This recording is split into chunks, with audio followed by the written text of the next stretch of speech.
uma forma de relação vai fazer com que o meu paciente me diga algumas coisas, escolha algumas palavras e não outras, aquilo que ele está me dizendo, ou aquilo que volta como repetição, ou a repetição até mesmo da fala e do discurso, pode ganhar um outro sentido, ainda outro sentido.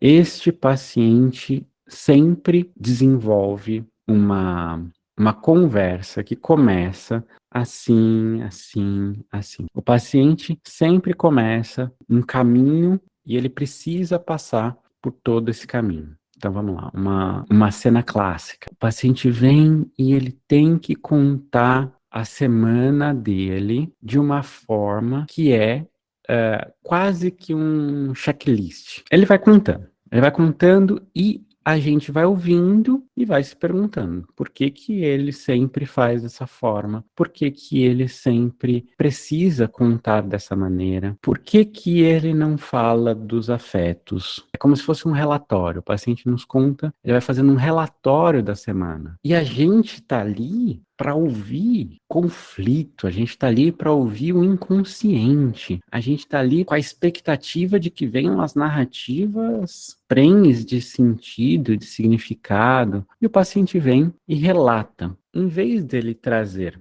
para a gente uma narrativa, então quando eu tinha 6 anos aconteceu tal coisa, ou uma narrativa onde ele coloca o outro, aparece uma cena, né, onde você consegue entender o que aconteceu com ele e você segue com isso, ele te traz uma série de fragmentos que não tem narrativa, né, não tem um acontecimento ali, uma cena onde o paciente aparece, tem uma série de relatos. E aí você fala, nossa, eu não consigo fazer nada, porque o paciente não aparece. É uma situação clássica. E aí, que sentido isso tem? Um caminho é se perguntar, há um desejo do paciente de não se colocar?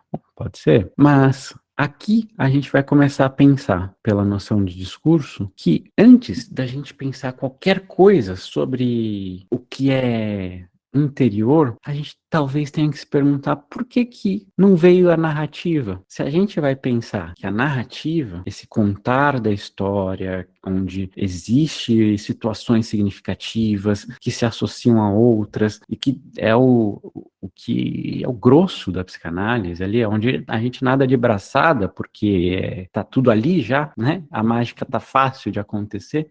Se não tá vindo isso, o que que tá acontecendo que não tá vindo, né? Essa pergunta, ela é boa, mas quando a gente parte do lado do discurso, a gente vai pensar quais são as condições de produção de uma narrativa que deviam estar acontecendo e que não estão, que pode estar do lado de cá, nosso, como analista, ou que pode estar do lado de lá. Então a gente já começa aqui a pensar o porquê que dá para a gente fazer uma análise consistente desde a primeira sessão, que vai ser o nosso tema de amanhã. Mas pensar que o paciente que está nos falando dessa forma, talvez ele esteja falando dessa forma porque ele tenha um conjunto de expectativas sobre o nosso lugar, sobre o que vai acontecer ali, que pode se realizar dessa maneira. Então, faz sentido a gente se perguntar de que lugar que ele está falando, do porquê que ele está falando daquela forma. Veja, falando daquela forma.